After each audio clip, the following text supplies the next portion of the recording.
शुरू बिहार जैसे राज्य में प्राकृतिक खेती के प्रति किसानों की बढ़ती रुझान सुखद है। इसके पीछे सरकार की प्रोत्साहन नीति का योगदान है। इसी का नतीजा है कि प्रदेश में प्राकृतिक खेती का रकबा साल दर साल निरंतर बढ़ रहा है। इसे और भी विस्तार देने की ज़रूरत है। अधिक से अधिक किसानों को इसके लाभ से अवगत कराने से ही यह संभव है। सरकार के स्तर से इस दिशा में बेहतर प्रयास किया जा रहा है, लेकिन जब तक समस्त किसानों को इसके लाभ से अवगत नहीं कराया जाएगा, तब तक प्राकृतिक खेती को पूरी तरह बढ़ावा नहीं मिल सकेगा। कृषि विज्ञान के अधिकारियों कर्मचारियों को हर गांव में पहुंचकर किसानों को इस खेती के प्रति जागरूक करना होगा। इसके लिए पंचायत प्रतिनिधियों की भी मदद ली जा सकती है। प्रयास होना चाहिए कि ज़्यादा से ज़्यादा किसान प्राकृतिक खेती के लाभ एवं महत्व से परिचित हो सके।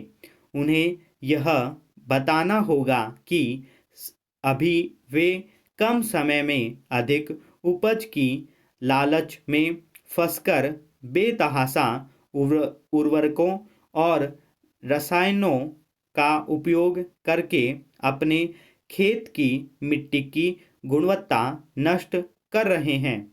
इसकी जगह प्राकृतिक खेती करने से मिट्टी की गुणवत्ता में वृद्धि होने के साथ ही कई अन्य लाभ होंगे। समझाना होगा कि खेती की लागत घटाकर ज़्यादा लाभ कमाना ही प्राकृतिक खेती है। छोटे किसानों को इससे सबसे ज़्यादा फायदा हो सकता है। प्राकृतिक खेती में न तो खाद पर खर्च करना पड़ता है और न ही कीटनाशकों पर। सिंचाई की ज़रूरत भी बेहद कम होती है।